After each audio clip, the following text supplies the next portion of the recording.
the colorful and dramatic regions of the Grand Circle in the US Southwest, a spectacular collection of some of America's most diverse and dramatic landscapes, protected by world-famous national parks, as well as several state and tribal parks.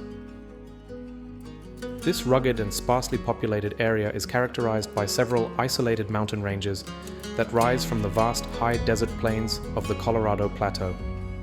This is primeval country, bare rock in all shades of red and yellow as far as the eyes can see, interrupted by otherworldly buttes and mesas, by scattered dune fields, and by an endless network of canyons. A stretch of land so rough and unnavigable that large parts remain mostly undeveloped to this day.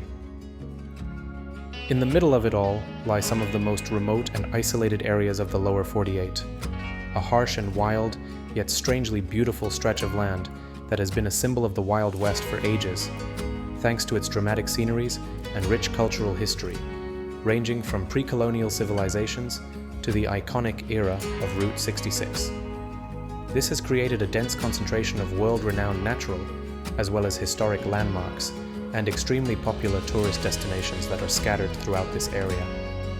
However, there also is a long list of destinations in this region that are well off the beaten track. The perfect place for all kinds of outdoor adventures, navigating the region's countless scenic roads and breathtaking backcountry trails by either car, by bike, by boat, or on foot. All of this offers exceptional chances to explore and experience some of America's wildest and most dramatic desert landscapes. In the following sections, I will take you along on a journey exploring this region's 8 national parks, as well as a collection of state and tribal parks and some true hidden gems, which I have visited several times over the past 10 years. During these visits, I have spent several weeks in the remote backcountry hiking and camping, and covered hundreds of miles on the region's most scenic drives. Based on this, I will highlight my personal top destinations, including the best times to visit, and will further describe my favorite scenic travel routes to explore the area.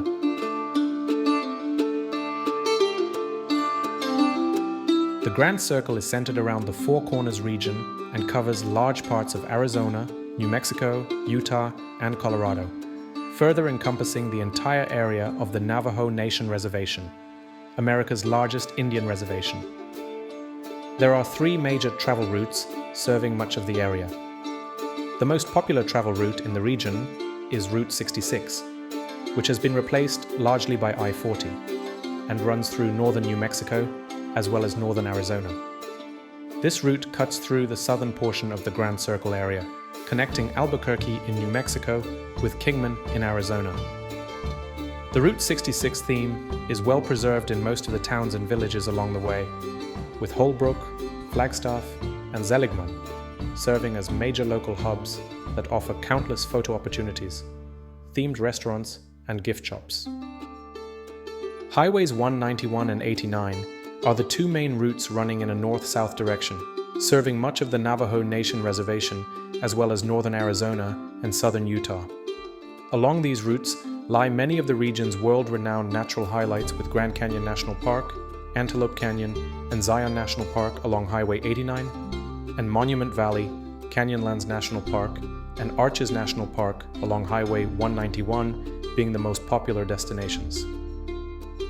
Besides those main routes, Highway 160, as well as Utah State Routes 12 and 24, lead deeper into some of the less traveled regions of the Grand Circle.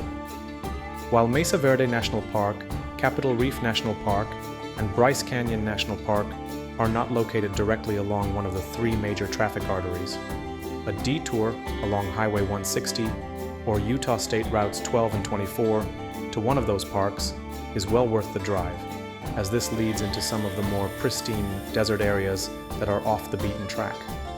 And this is also where some of the region's true hidden gems are situated, with several state parks that are considerably less crowded than the likes of Arches or Grand Canyon, but offer no less dramatic sceneries.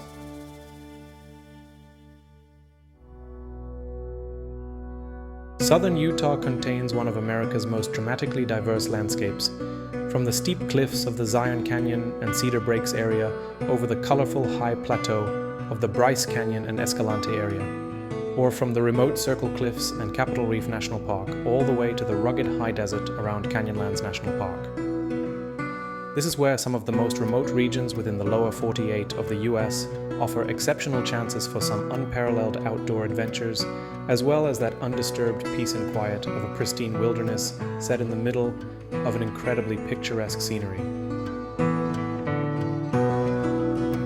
Zion National Park marks the western escarpment of the Colorado Plateau, where a large network of deep and narrow canyons cut through several layers of colorful rock formations. At the center of it all lies Zion Canyon, which winds its way roughly 6 miles into the heart of the park and is characterized by sheer vertical walls rising on either side for up to 600 meters from the valley floor. Surrounding Zion Canyon are countless side canyons and rifts cutting through the plateau with cathedral-like domes, buttes, and mesas rising up high in between. All of this creates a rugged labyrinth of intensely colorful bare rock combined with lush river valleys, offering a variety of great hiking trails and several spectacular scenic viewpoints. Most of the park's highlights are located in Zion Canyon, with Angel's Landing and the Temple of Sinawava being the most popular landmarks. However, Pine Creek Canyon in the southeastern portion of the park, in between the south entrance and the east entrance, offers views and sceneries that are just as picture-perfect as the ones of the far more popular Zion Canyon, with several beautiful hiking trails that should not be missed. I visited Zion National Park in the early summer of 2022 and again in the winter of 24, experiencing two entirely different parks during each visit. While I focused mostly on exploring the Pine Creek Canyon section of the park during my first visit, I did not opt for the free shuttle to get into Zion Canyon. I immediately fell in love with the warm colors of the sandstone and the pine trees that were so sparsely scattered across the landscape. However, the absolute highlight of this first visit was the rather short but incredibly rewarding 1 mile out and back hike along the Canyon Overlook Trail. Once at the top of the Pine Creek Canyon Overlook, I was overwhelmed by the spectacular scenery. The overlook is located right at the edge of a vertical drop some 200 meters above the canyon floor and offers some of the most impressive views into Zion Canyon and its prominent streaked wall roughly 3 kilometers out west. On my way back, I was surprised to see a family of bighorn sheep climbing the steep canyon walls just a few meters above the hiking trail, seemingly unfazed by the crowds below. During my second visit in the winter of 24, I made my way into Zion Canyon, driving all the way to the far end of the canyon and exploring the countless scenic viewpoints along the way. While it was the middle of January, at an elevation of 1,400 meters, the temperatures at the bottom of the canyon were comfortably warm, thanks to a bright and sunny day. That was when I hiked up the West Rim Trail to the beginning of Angel's Landing. While I did not get the required permit in advance to hike all the way to Angel's Landing, this hike was well worth it, with spectacular views of the canyon below from all along the trail, and of the impressive Angel's Landing rock formation from the Scout Lookout. And while not technically difficult for the most part, the final steep and icy climb up Walter's Wiggles was a bit challenging without proper crampons. Bryce Canyon National Park protects one of the most colorful landscapes in the United States and is situated prominently along a rugged ridge, towering up to 800 meters above the surrounding valleys. This ridge is part of a large escarpment, which is made up of several drop-offs that stretch out for up to 100 kilometers and make up the Grand Staircase. The entire region is characterized by a wide range of dramatic landscapes, where the Colorado Plateau gradually rises from the high desert plains of northern Arizona and finally reaches its highest elevation of roughly 3,000 meters above sea level, just north of Bryce Canyon. Within the park, a continuous process of erosion driven by wind, rain, and ice has created an intensely colored, vast, and seemingly inaccessible maze of hoodoos and vertical cliffs right along the highest scarp of the Grand Staircase, referred to by early settlers as a hell of a place to lose a cow. This is a part of the Mountain West that is uniquely wild and dramatic. Within the park, the out and back main road runs for roughly 30 kilometers one way. Along the way, countless scenic viewpoints offer a glimpse of the otherworldly landscapes below the escarpment. Most of the park's highlights are situated just a short drive off the main road, clustered around the large amphitheater that makes up the actual Bryce Canyon. Here, numerous trails lead into the maze below, and several vantage points along the rim offer great spots to enjoy the sunset. I myself have visited this area in the early summer of 2022 and again in the winter of 24, both times starting from Page in northern Arizona and taking the remote and unpaved 60-kilometer route through the Cottonwood Canyon. During my first visit in the early summer of 2022, the very first highlight inside the park awaited at the meadows near the lodge at Bryce Canyon, with a whole town of prairie dogs stretching along both sides of the main road. Beyond that, the southern portion of Bryce Canyon National Park offered great vantage points near the Natural Bridge and near Rainbow Point at the southernmost tip of the park. The latter was a spectacular spot almost 3,000 meters above sea level, which offered sweeping views all across the park. The thunderstorms approaching in the far distance made for an intense atmosphere combined with the dramatic landscapes below. The next morning brought clear skies and the perfect weather to enjoy the perfect scenery of the iconic amphitheater at Bryce Canyon, with the views from Upper Inspiration Point being by far the most spectacular of the entire park. Since I was so fascinated by these landscapes, I returned for a second time while traveling through the area in the winter of 24.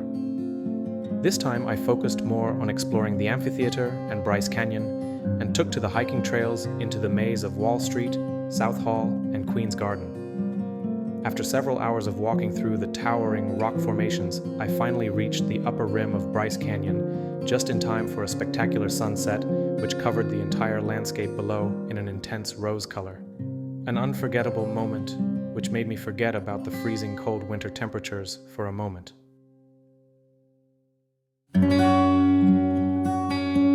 Located in the heart of southern Utah's wild Grand Staircase Escalante area, Kodachrome Basin State Park protects an idyllic valley filled with brightly colored rock spires and surrounded by steep cliffs. Seemingly in the middle of nowhere, this park is situated in the middle of a pristine wilderness area. The park itself offers an impressive display of dramatically eroded rock formations, as well as towering cliffs that mix with vast open scrubland, making for an idyllic and colorful high desert scenery. I visited the park in the early spring of 2022 as part of an extensive road trip through the southwestern US, driving through the area on my way from Page to Bryce Canyon National Park. Since I was planning to include Kodachrome Basin State Park into my itinerary for the day, the best way into this remote area from northern Arizona was via the unpaved Cottonwood Basin Road, an incredibly scenic 60-kilometer drive through some of southern Utah's most pristine and undisturbed wilderness. The drive itself was an absolute highlight, with some parts of Cottonwood Canyon being some of the most colorful and otherworldly places that I have been to in the entire US Southwest. And most of the entire drive was with little to no other traffic, a true backcountry experience. There were several scenic spots along the way, with Grosvenor Arch being one of the absolute highlights. The impressive double arch consists of bright yellow sandstone and is, in my opinion, one of Utah's most beautiful natural arches. Inside the park, I took on the fairly easy Panorama Trail, which is a roughly 5-kilometer out-and-back hike to Panorama Point. All in all, this area was well worth the detour, leading me right into the colorful heart of southern Utah's incredibly scenic wilderness.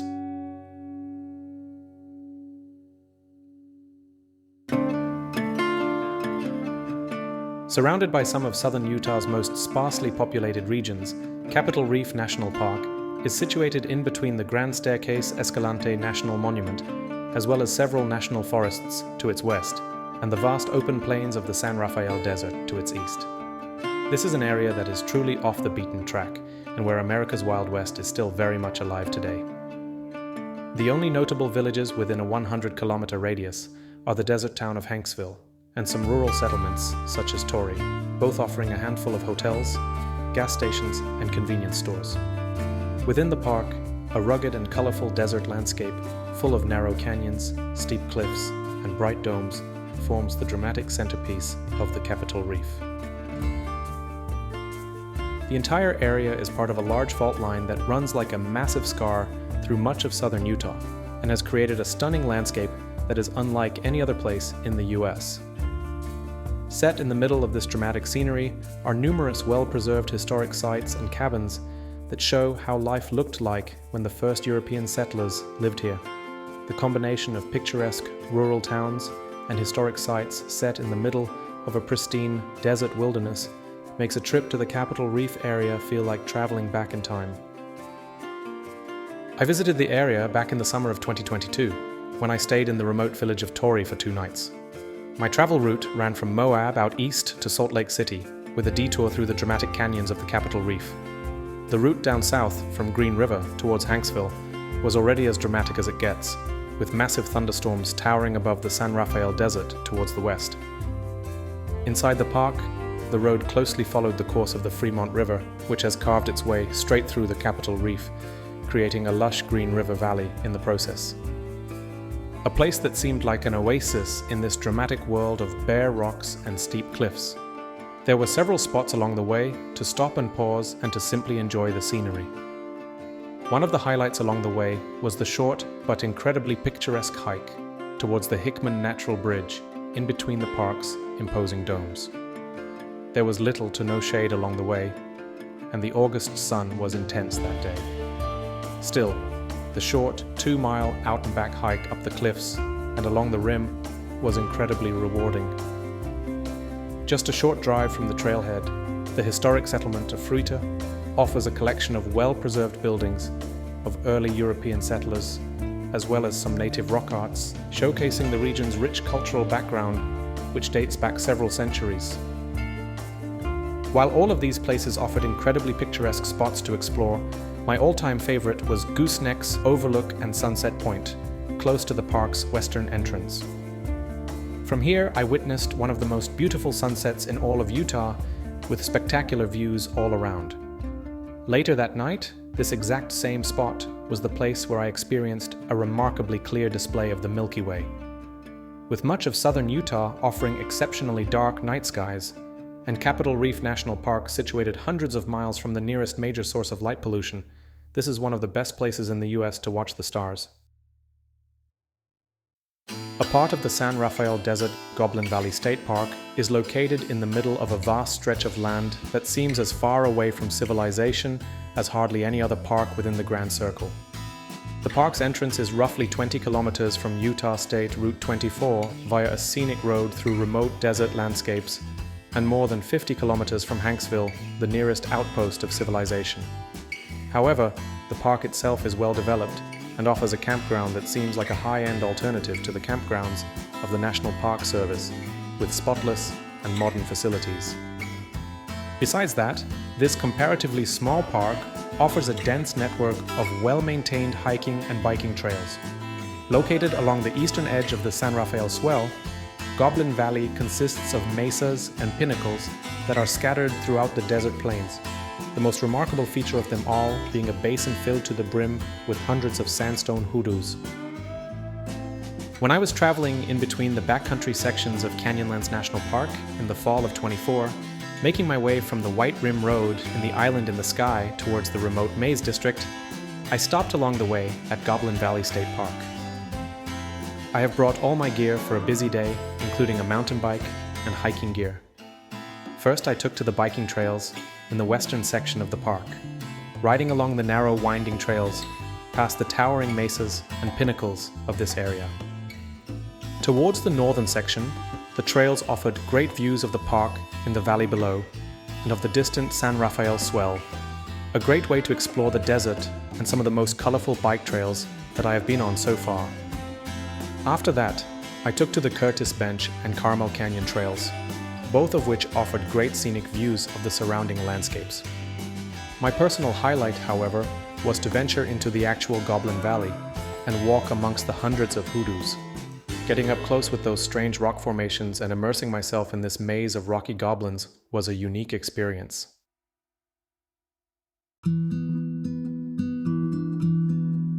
Moab in southeastern Utah is the gateway to 2 of my personal all-time favorites of the National Park Service.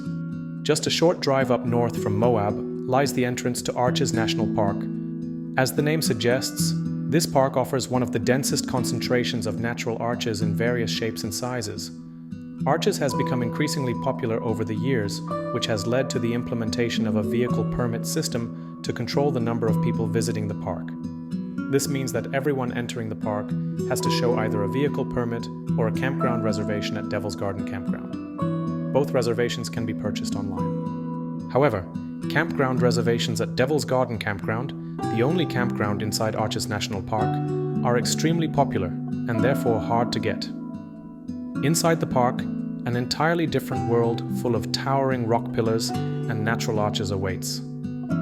This desert landscape makes for an otherworldly scenery, which cannot be found anywhere else on this planet.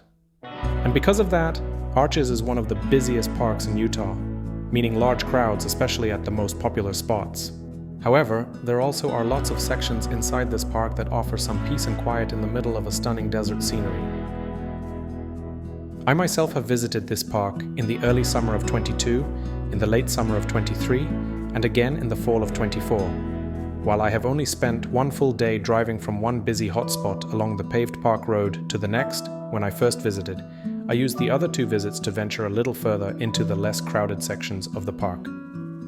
There is a paved main road that leads in and out of the park, runs for roughly 30 kilometers one way, and is an attraction in itself with countless scenic overlooks right along the way. Most of the park's busiest hotspots are located more or less in the vicinity of this main road, and therefore offer convenient ways to experience some impressive desert landmarks, albeit with those large crowds. The first great viewpoint comes after 5 kilometers, with spectacular views of the La Salle Mountains and the courthouse towers. After another 10 kilometers, balanced rock, double arch, turret arch, and the windows await. The next hotspot is Delicate Arch, which includes a fairly easy and extremely busy 5-kilometer out and back hike. Last but not least, the Devil's Garden area is situated at the far end of the park's main road. Here, the section in between the trailhead and landscape arch is very busy. While there are lots of other visitors at these hotspots, they are well worth the hassle as they are so popular for a reason. My personal highlights, however, were those moments where I was all alone inside this beautiful park. The first adventure took me along the unpaved Salt Valley Road, all the way to the Tower Arch trailhead, roughly 13 kilometers from the park's main road. When I arrived at the trailhead, there was only one other car parked and nobody else around. This immediately felt worlds apart from driving down the busy main road roughly half an hour ago.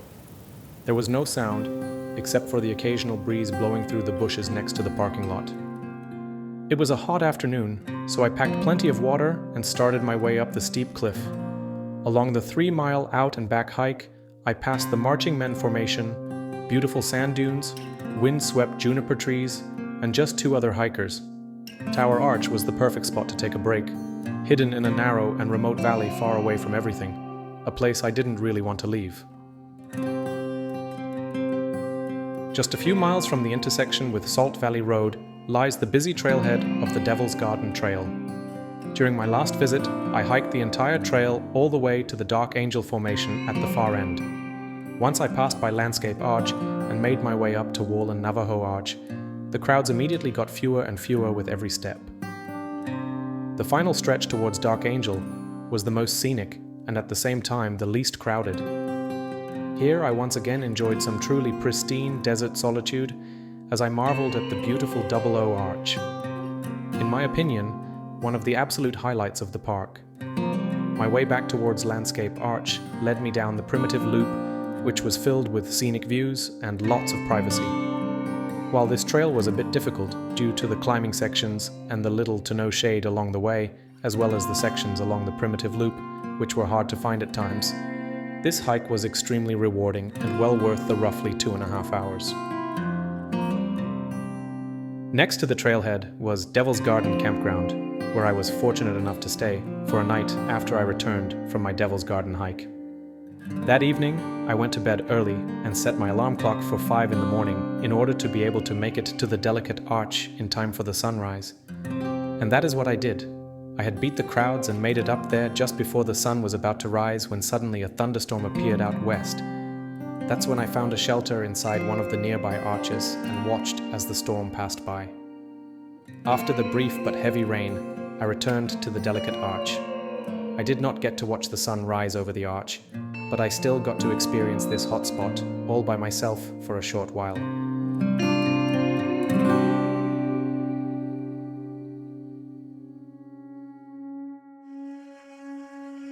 My personal favorite of all of the US national parks is Canyonlands National Park. As Edward Abbey has put it, this is the most weird, wonderful, magical place on Earth. There is nothing else like it anywhere. And that is just the way to describe it. Since I have written a separate piece on Canyonlands National Park, I will not go into too much detail here. All I have to say is that this is the perfect place to get away from it all. One of the most remote, dramatic, and beautiful backcountry, offering countless canoeing, hiking, biking, and four-wheel driving opportunities.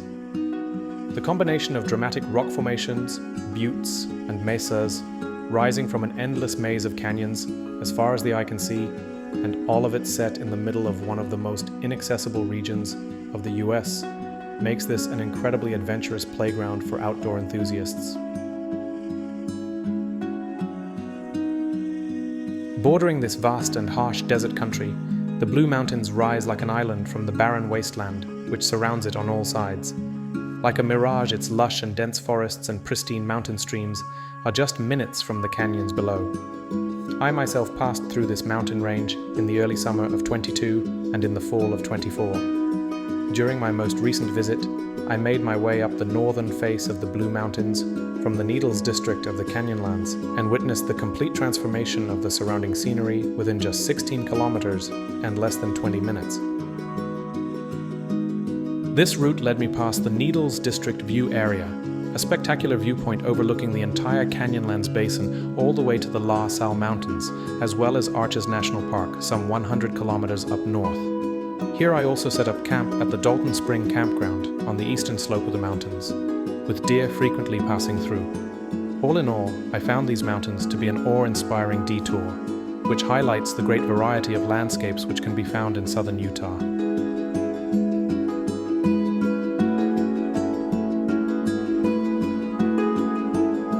In the far southeastern corner of Utah, right along the northern border of the Navajo Nation, the Valley of the Gods marks an area within the drainage basin of the San Juan River that is no less dramatic and imposing than its southern neighbor, the Monument Valley.